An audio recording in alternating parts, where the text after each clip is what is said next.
Hello दोस्तों, UPSC Hindi के online study platform में मैं निशांत त्रिपाठी आप सभी का स्वागत करता हूं। दोस्तों, करेंट अफेयर के अपने इस प्रोग्राम में जिसमें हम लोग डेली 10 इंपॉर्टेंट प्रश्नों पर चर्चा कर रहे हैं। अब तक हम लोग अक्टूबर माह के जो करेंट अफेयर के टेस्ट थे हमारे, उसको खत्म कर चुके हैं। आज हम लोग नवंबर माह के करेंट अफेयर के टेस्ट को स्टार्ट करेंगे। जो दोस्त इस वीडियो को पहली बार देख रहे हैं उनको बता दें, इसके पहले हम लोग अक्टूबर माह के जो करेंट अफेयर थे, कुल 5 वीडियो के माध्यम से हम लोगों ने उस अक्टूबर महीने के करंट अफेयर को ख़त्म कर लिया है। जिन दोस्तों को वो वीडियो की लिंक चाहिए, इसके डिस्क्रिप्शन बॉक्स में दी गई है, आप लोग वहाँ से लिंक देख लीजिए और कृपया करके उस क्लास को देख लीजिए। ध्यान देंगे कि यूपीपीसीएस को टारगेट करते हुए यूपीएससी हिंदी ने अगस्त माह से ही अगस्त से लेके मई तक का करंट अफेयर पढ़ाने का डिसीजन लिया है, जिसमें हम लोग नवंबर माह के करंट अफेयर पे आ चुके हैं।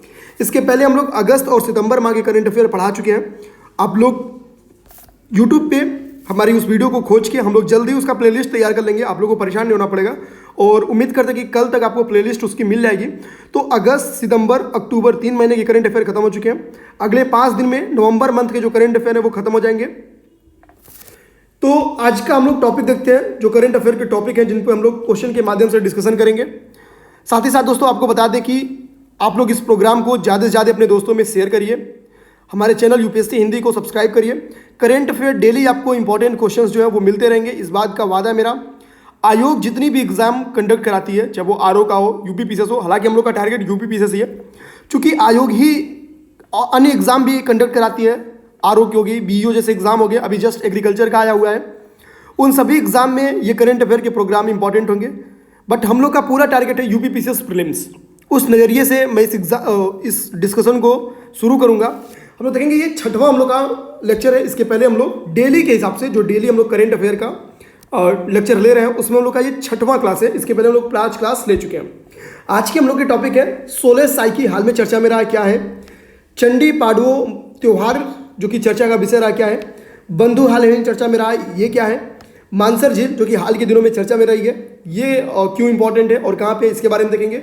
जीकरपुर जो कि उपग्रह शहर है, इसके बारे में हम लोग देखेंगे।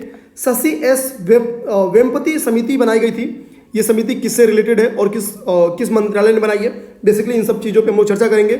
4 चैपोरियाँ ये क्या है, विश्व वन्यजीव अपराध रिपोर्ट जो 2020 आई है, ये किससे रिलेटेड है, इसको हम लोग देख लेंगे। एपोफिस जो कि हाल के दिनों में चर्चा का विषय रहा, ये क्या है। और सबसे इंपॉर्टेंट है सामूहिक सुरक्षा संधि संगठन। तो कई सारे यहाँ पे होमवर्क भी आपको दिए जाएंगे, आप लोग कोशिश करिए कि अंत तक डिस्कशन में बने रहिए। पूरी तरह से कोशिश की जाएगी कि जो भी टॉपिक है उनको अच्छे से समझा जा सके। बस एक चीज़ आपसे रिक्वेस्ट है दोस्तों कि आप लोग इस प्रोग्राम को ज़्यादा से ज़्यादा शेयर करिए और अपने दोस्तों से हमारे चैनल को सब्सक्राइब कराइए। तो चलिए हम लोग स्टार्ट करते हैं आज का पहला नंबर क्वेश्चन है कि हाल ही में खबरों में दिखा 16 साइकी क्या है। ध्यान देंगे, 16 साइकी क्या है जो हाल की खबरों में दिखा है, बेसिकली नवंबर में दिखा है।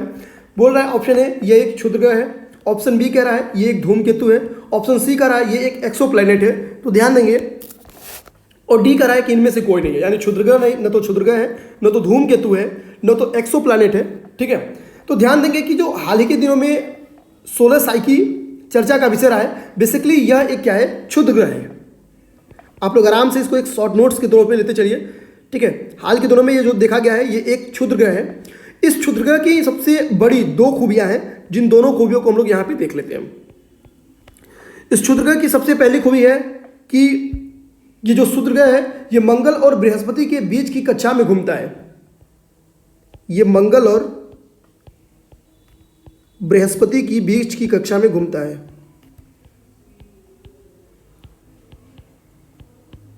मंगल और बृहस्पति के बीच की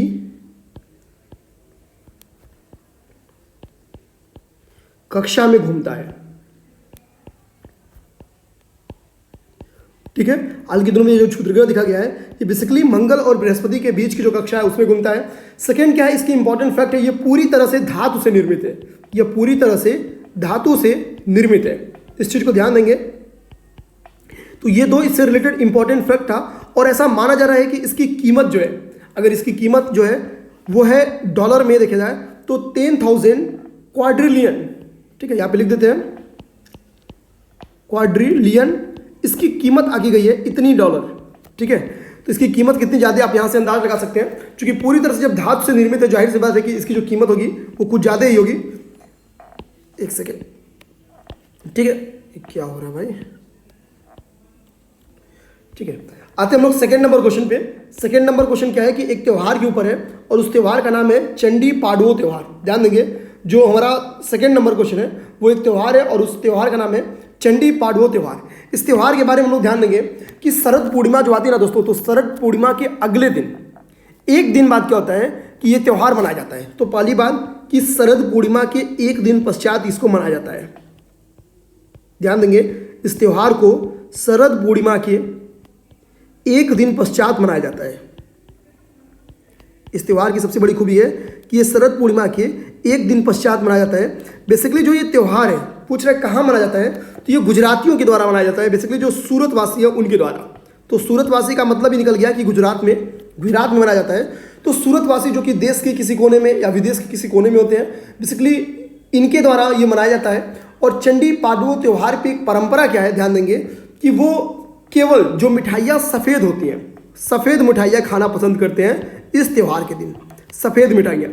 तो जाहिर सी बात है जो सफ़ेद मिठाइयाँ खाना पसंद करते हैं तो वो मिठाई किससे बनी होगी, दूध से बनी होगी। तो इस तरह से इंपॉर्टेंट देख लें कि ये कहाँ मनाया जाता है, तो गुजरात के द्वारा मनाया जाता है। शरद पूर्णिमा के एक दिन पश्चात मनाया जाता है, ठीक है। और इस दिन क्या है कि सफ़ेद मिठाइयाँ खाते हैं। तीसरा नंबर क्वेश्चन जो कि है वो है कि हाल ही में खबरों में दिखने वाला बंधु निम्न में से किसकी पहल है। बंधु जो है निम्न में से किसकी पहल है, ये क्वेश्चन है। तो ध्यान देंगे कि जो बंधु है ये शिक्षा मंत्रालय की पहले सीधा हम इंपॉर्टेंट जो क्वेश्चन का आंसर है वही टिक कर लेते हैं कि जो हाल के दिनों में खबरों में दिखा है बंधु, वो शिक्षा मंत्रालय की पहल है। बंधु बेसिकली है क्या, यह एक स्वयं सहायता वेबसाइट है। ध्यान देंगे, बंधु यहाँ पे लिख लेते हैं कि बंधु क्या है कि एक स्वयं सहायता वेबसाइट है। आप लोग दोस्तों इसको नोट्स करते चलिए और इस प्रोग्राम को अपने दोस्तों में शेयर करते चलिए। स्वयं सहायता वेबसाइट है। साथ ही साथ आप लोग इसके क्विज के तौर पे जो दोस्त प्रीमियर इस वीडियो को देख रहे हैं, आप लोग कोशिश कीजिए कि इसका आंसर दीजिए। यूपीएससी हिंदी की टीम जब ये वीडियो प्रीमियर है तो लाइव है, वो आप लोग के आंसर का जवाब देगी। जो भी क्वेरी हो उस समय आप लोग पूछ सकते हैं वहाँ पे। तो ध्यान देंगे कि जो बंधु है ये एक स्वयं सहायता वेबसाइट है। बेसिकली जो शिक्षा मंत्रालय है उसने आईआईटी बॉम्बे के छात्रों के लिए इसको डेवलप कराया है। आईआईटी बॉम्बे के छात्रों के लिए इसको डेवलप करवाया है। तो ये इंपॉर्टेंट था, इसको हम लोग देख लिए। अगला जो मानसर झील है हाल के दिनों में क्यों चर्चा में रही है, इस पे क्वेश्चन है कि इसका लोकेशन क्या है, मानसर झील का लोकेशन क्या है, इस पे क्वेश्चन है। तो ध्यान दें कि गवर्नमेंट क्या कर रही है कि जम्मू और कश्मीर में टूरिज्म को बढ़ावा देने की कोशिश कर रही है। टूरिज्म को, ठीक है, हम लोग सीधा हिंदी में लिख लेते हैं, पर्यटन को बढ़ावा देने की कोशिश कर रही है। अब जाहिर सी बात है जब पर्यटन को आप बढ़ावा देंगे तो वहाँ की जो हम लोग कह सकते हैं कि जो धरोहर चीज़ें हैं उसको कहीं ना कहीं आपको प्रमोट करना होगा, उसका कहीं ना कहीं विकास करना होगा। तो जम्मू कश्मीर में एक मानसर झील है जिसकी विकास योजना का अभी हाल ही में उद्घाटन किया गया, ठीक है। तो मानसर झील पहली बात जो क्वेश्चन कह रहा है कहाँ स्थित है, तो इस तरह से पता चल गया जम्मू और कश्मीर में स्थित है। अब ध्यान देंगे कि मानसर झील को क्यों मैं ऐसा बोल रहा हूँ कि जो धरोहर टाइप की चीज़ें होती हैं उसको डेवलप किया जा रहा है। बेसिकली ध्यान देंगे कि मानसर झील पे क्या है कि डिफरेंट टाइप की वनस्पतियाँ पाई जाती हैं, कई सारे जीवों की उपस्थिति यहाँ पे है। यही रीज़न है कि ये एक आकर्षण का केंद्र बनी हुई है। यानी हम लोग कह सकते हैं अपनी जैव विविधता के कारण, सीधा हम लोग एक वर्ड में बोले तो अपनी जैव विविधता के कारण जो मानसरोवर झील है ये चर्चा का विषय बनी हुई है, आकर्षण का केंद्र बनी रहती है। अब ऐसे में जब ये आकर्षण का केंद्र है, इसका मतलब है कि जो आगंतुक हैं, जो हमारे टूरिस्ट हैं, उनके लिए ये काफ़ी इंपॉर्टेंट। जैसे हम लोग अगर ध्यान में देखें, अभी गोरखपुर में हम लोग ध्यान देंगे तो गोरखपुर में क्या किया गया है कि यहाँ पे एक झील पाई जाती है। बेसिकली वो एक लेंगुन झील है जिसको हम लोग कहते हैं रामगढ़, ठीक है, रामगढ़ बोलते हैं हम, ठीक है। इसको रामगढ़ ताल भी बोला जाता है। रामगढ़ ताल क्या है, 2016 के पहले देखेंगे तो रामगढ़ ताल पे जब तक इसको डेवलप नहीं किया गया था, बेसिकली अगर उसके बगल में चूंकि रास्ता था तो मजबूरन उस लोग जाते थे, बट घूमने के मकसद से मेरा मानना है कि मैक्सिमम 10 से 20 लोग जाते थे दिन भर में। लेकिन आज जब हम लोग देखेंगे गवर्नमेंट ने इसको डेवलप करा दिया है और ये एक टूरिज्म हॉटस्पॉट बन गई है। गोरखपुर के हम लोग कहते हैं या पूर्वांचल की भी हम लोग बोल सकते हैं कि एक तरह से टूरिज्म हॉटस्पॉट बन गई है। अब यहाँ पे लाखों लोग, लाख तो नहीं बोलेंगे बट कम से कम 10,000 लोग तो कम से कम डेली आ और जा रहे हैं, 10,000 प्लस, कम से कम यहाँ पे 1,000 प्लस लोग की रोजगार की व्यवस्था की जा चुकी है। आप अगर कभी गोरखपुर घूमने को मौका मिलता है तो रामगढ़ ताल जरूर देख लीजिए। इससे आपको पता चलता है कि अगर किसी स्टेट में, किसी डिस्ट्रिक्ट में अगर कोई ऐसी पुरातन चीज़ है खासतौर पे कोई लेक है या फिर कोई ऐसी टूरिस्ट टाइप की चीज़ है, आप अगर उसको प्रमोट करते हैं तो टूरिज्म को बढ़ावा मिलेगा। टूरिज्म की सबसे बड़ी खूबी क्या होती है? टूरिज्म एक तो जुड़ाव में वृद्धि करता है, यानी जो कनेक्टिविटी है उसमें वृद्धि करेगा, जो कि देश की एकता और अखंडता के लिए बहुत अच्छी बात है। दूसरी क्या कहने का, इकोनॉमी को बूस्ट करता है, लोकल इकोनॉमी को बूस्ट करता है, तो ये इसकी बहुत अच्छी खूबी होती है। टूरिज्म हमेशा ध्यान देंगे, टूरिज्म के दो बहुत इंपॉर्टेंट फायदे होते हैं। आगे हम लोग आते हैं 5वां नंबर क्वेश्चन पे। तो 5वां नंबर क्वेश्चन कह रहा है कि एक उपग्रह शहर है जिसका नाम है जीरकपुर। ध्यान देंगे, एक उपग्रह शहर है जिसका नाम है जीरकपुर, और पूछ रहा है जो उपग्रह शहर है किस राज्य में स्थित है। तो ध्यान देंगे, जीरकपुर एक सैटेलाइट टाउन है, जीरकपुर एक सैटेलाइट टाउन है और यह पंजाब में स्थित है, पंजाब राज्य में। अगर आप लोग शहर जाना चाहते हैं कि किस शहर में स्थित है पंजाब राज्य के, तो ध्यान देंगे कि यह पंजाब राज्य के मोहाली जिले में स्थित है, यह पंजाब राज्य के मोहाली जिले में स्थित है, मोहाली जिले में स्थित है। अगला हम देखेंगे शशि एस वेम्पति समिति, जो हाल के दिनों में चर्चा में रही है। ये क्यों गठित की गई है, इसके टारगेट क्या है, तो ध्यान देंगे। एक्चुअली जो हाल ही में सूचना प्रसारण मंत्रालय, ध्यान देंगे, सूचना प्रसारण मंत्रालय ने इस समिति का गठन किया था। क्यों गठन किया था? भारत में टेलीविजन रेटिंग एजेंसियों पर जो दिशा निर्देश की समीक्षा करने के लिए, ध्यान देंगे, टेलीविजन रेटिंग एजेंसियों के दिशा निर्देश पर समीक्षा करने के लिए। ऑप्शन नंबर ए देखिए, आगे मैं जोड़ दिया हूं। भारत में टेलीविजन रेटिंग एजेंसियां जो है उनके दिशा निर्देश की समीक्षा करने के लिए एक कमेटी, एक समिति का गठन किया गया था। किसके द्वारा? सूचना और प्रसारण मंत्रालय के द्वारा। यहां पे लिख देते हैं, सूचना और प्रसारण मंत्रालय के द्वारा, सूचना और प्रसारण मंत्रालय के द्वारा, सूचना और प्रसारण मंत्रालय के द्वारा। ध्यान देंगे, अब क्या है कि सूचना और प्रसारण मंत्रालय ने जो ये कमेटी बनाई थी, इसके जो अध्यक्ष थे उनका नाम था सीईओ शशि एस वेम्पति। तो उन्हीं के नाम पे हम लोग कहते हैं शशि एस वेम्पति समिति। तो हम लोग इसका ऑप्शन नंबर ए समझ गए कि सही है। आगे हम लोग 7वें नंबर पे क्वेश्चन है, 4 चैपोरियां क्या है? ध्यान देंगे, 4 चैपोरियां में से किस नदी के स्थानांतरित होने वाली तटवर्ती द्वीप है? बेसिकली अभी ये द्वीप क्यों इंपॉर्टेंट में रहा है, चर्चा का विषय क्यों रहा है? नदी तो अब लोग देख ही लेंगे, आप हम लोग पहले ये समझते हैं क्यों चर्चा का विषय रहा है ये नदी। तो ध्यान देंगे, अगर हम लोग क्वेश्चन पे जाएं तो क्वेश्चन का आंसर है ऑप्शन नंबर डी, ब्रह्मपुत्रा इसका सही नदी है। हम लोग देखेंगे कि हाल के दिनों में क्या हो रहा है कि जो मुस्लिम या बगल के देशों से हम लोग देखेंगे, चाहे हम लोग बांग्लादेश बोल लें या फिर हम लोग म्यांमार बोल लें, तो देखेंगे कि बंगाली मुस्लिमों के द्वारा ये, अगर एग्जैक्ट हम लोग समझने की कोशिश करें तो जो 4 चौपोरियां हैं वो ब्रह्मपुत्र के स्थानांतरित होने वाले तटवर्ती द्वीप हैं। ये मुख्य रूप से क्या है कि बंगाली मूल के मुस्लिमों द्वारा बसाए गए, जिनको हम लोग बेसिकली मियास कहते हैं। ठीक है, ध्यान देंगे, ये जो द्वीप है ये बेसिकली बंगाली मूल के मुस्लिमों द्वारा बसाए गए हैं। और ये किस नदी के किनारे स्थित है? तो ब्रह्मपुत्र नदी के किनारे स्थित है। अब देखिए हुआ क्या है, यहाँ पे आपको क्वेश्चन बेसिकली एक और भी पूछ सकता है कि अभी क्या किया गया कि जो म्यांमार से है वो जो मुस्लिम, उनका नाम क्या है? रोहिंग्या। ठीक है, देखिए अभी यही बंगाल की खाड़ी में इसी के बगल में कुछ द्वीप छोटे छोटे स्थित है, वहाँ पे कोशिश किया गया है कि जो रोहिंग्या मुस्लिम है उनको यहाँ पे एडजस्ट किया जाएगा। ठीक है, तो अभी जो रिसेंट की न्यूज़ है, जो द्वीप कहाँ पे स्थित है, 4 चौपारियाँ, तो ये ब्रह्मपुत्र नदी के किनारे स्थित है, इसको ध्यान देंगे। नेक्स्ट एक रिपोर्ट है विश्व वन्य जीव अपराध रिपोर्ट 2020। कह रहा है कि इस रिपोर्ट के अनुसार किस जंगली जानवर की खाल की सर्वाधिक तस्करी बढ़ी है? तो ध्यान देंगे, ये रिपोर्ट कहती है कि पेंगोलिन की, ध्यान देंगे, ये रिपोर्ट कहती है कि पेंगोलिन की जो है कि खाल जो है उसकी तस्करी सर्वाधिक बढ़ी हुई है। अगर हम लोग ध्यान दें तो पेंगोलिन जो है यह भारतीय वन्य जीव संरक्षण अधिनियम 1972, लिख लेते हैं, भारतीय वन्य जीव संरक्षण अधिनियम 1972 की अनुसूची 1 में शामिल है। ध्यान देंगे, यहां पे लिख देते हैं अनुसूची 1 में शामिल है। ठीक है, यानी अनुसूची 1 के तहत इसको क्या किया गया है, संरक्षित किया गया है, संरक्षित किया गया है पेंगोलिन को। अब बात आती है कि विश्व वन्यजीव अपराध रिपोर्ट किसके द्वारा जारी किया जाता है, तो ध्यान देंगे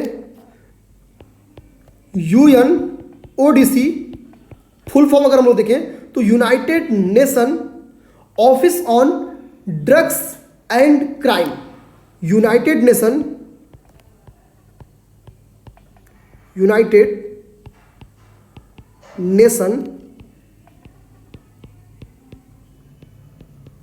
office on drugs and crime, इसके द्वारा इसको जारी किया जाता है। ये वेरी इंपॉर्टेंट, इस चीज को ध्यान देंगे। हाल ही में खबरों में देखा गया एपोफिश क्या है, ध्यान देंगे तो हाल ही में जो खबरों में देखा गया है एपोफिस, वो एक क्षुद्रग्रह है। बेसिकली ये क्षुद्रग्रह इसलिए चर्चा में रहा है कि ये पृथ्वी के बहुत नजदीक से गुजर रहा था और ऐसा माना जा रहा था कि 2068 तक ये पृथ्वी से टकराएगा। ठीक है, तो यही रीजन है कि ये क्षुद्रग्रह काफी चर्चा में रहा है। बेसिकली देखिए, कभी भी जो ऐसे नाम दिख जाना कि हाल ही में खबरों में देखा गया ये क्या, यो क्या है, अगर आपको ना पता रहे तो आप आंख मूंद के क्षुद्रग्रह टिक मारिए और वो सही आंसर हो सकता है। बस दिमाग में रखेंगे कि अगर आपको नहीं पता हो तभी। नेक्स्ट और लास्ट नंबर क्वेश्चन है सामूहिक सुरक्षा संधि संगठन, जो अक्सर खबरों में चर्चित रहे हैं, रूस और निम्न में से किस देशों के बीच है। तो ध्यान देंगे अभिरक्षण में क्या है कि अर्मेनिया और अजरबैजान के बीच एक विवादित क्षेत्र को लेके दक्षिणी काकेकस में जो नारगोनो कारबाख का एरिया है, ध्यान दें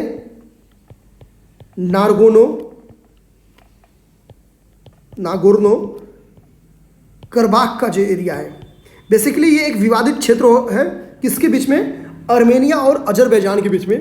और इसी विवादित क्षेत्र पे कुल 6 हफ्तों तक एक सैन्य संघर्ष चला है जिसमें हजारों की संख्या में लोग मारे गए हैं। अब क्या है कि रूस, क्वेश्चन जो पूछा उस पर हम लोग सीधे आते हैं कि सामूहिक सुरक्षा संधि संगठन पे।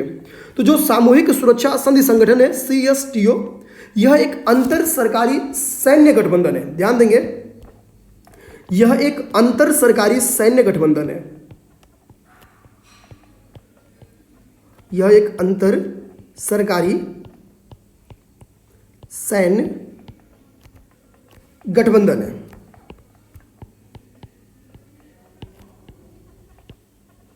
अंतर सरकारी सैन्य गठबंधन है। और कब इस पे सिग्नेचर हुआ था, तो 15 मई 1992 को हुआ था। और इसमें सिग्नेचर कितने लोग किए थे, कुल 6 सदस्य इसके थे उस वक्त, कुल 6 सदस्य थे। ध्यान देंगे और उन 6 सदस्य का अगर हम लोग नाम देखें तो एक है पहला, सबसे पहले अर्मेनिया, तो आंसर क्या है आपको मिल गया। सेकेंड क्या था, बेलारूस। थर्ड कौन था, कजाकिस्तान। थर्ड कौन था, कजाकिस्तान। चौथा कौन था, किर्गिस्तान। चौथा कौन था, किर्गिस्तान। पांचवा है रूस आपका, और छठवां और लास्ट है ताजिकिस्तान। ताजिकिस्तान। तो इस हिसाब से सही आंसर मिल गया अर्मेनिया। तो इस तरह से हम लोग का 10 आंसर हो गया, जिसमें हम लोग 10 क्वेश्चन देख लिए। पहला 16 साइकी क्या है, तो ये क्षुद्रग्रह है। चंडी पांडवों त्योहार कहाँ मनाया जाता है, तो गुजरात में मनाया जाता है। बेसिकली ये सुरतियों के द्वारा मनाया जाता है। यहाँ पे सफेद मिठाई खाने की प्रथा है। बंधु क्या है, तो बंधु एक स्वयं सहायता वेबसाइट है जो कि शिक्षा मंत्रालय की एक पहल है IIT बॉम्बे के छात्रों के लिए। मानसर जी जम्मू कश्मीर में बेसिकली अभी टूरिज्म को बढ़ावा देने के लिए इसको डेवलप करने की योजना पे काम किया जा रहा है। जीकरपुर क्या है, 55 नंबर क्वेश्चन, तो जीकरपुर एक उपग्रह शहर है जो कि पंजाब के मोहाली जिले में स्थित है। छठवीं जो क्वेश्चन है वो शशि S वेम्पति समिति के ऊपर था। ये समिति भारत में टेलीविजन रेटिंग एजेंसियों पर दिशा निर्देश पर समीक्षा करने हेतु सुरक्षा और प्रसारण मंत्रालय के द्वारा गठित की गई थी। 7वें नंबर क्वेश्चन है 4 चौपारियां निम्न में से किस नदी के स्थानांतरित होने वाले तटवर्ती द्वीप हैं, तो ये ब्रह्मपुत्र नदी के हैं। विश्व वन्यजीव अपराध report United nation office on drugs and crime के द्वारा जारी किया जाता है। पेंगोलिन इस रिपोर्ट के अनुसार इसकी सर्वाधिक तस्करी होती है। ध्यान देंगे। एपोफिस क्या है, तो एपोफिस एक क्षुद्रग्रह है। लास्ट नंबर क्वेश्चन था सामूहिक सुरक्षा संधि संगठन, इसके 6 सदस्य हैं, अर्मेनिया, बेलारूस, कजाकिस्तान, किर्गिस्तान, रूस और ताजिकिस्तान। यह एक अंतर सरकारी सैन्य गठबंधन है जिसकी निर्माण 1992 में हुआ था। नारगोनो कराबाख क्या है? तो अर्मेनिया और अजरबैजान के बीच में एक विवादित क्षेत्र है जिसमें अभी हाल ही में सैन्य संघर्ष हुआ। तो धन्यवाद दोस्तों, मिलते हैं कल।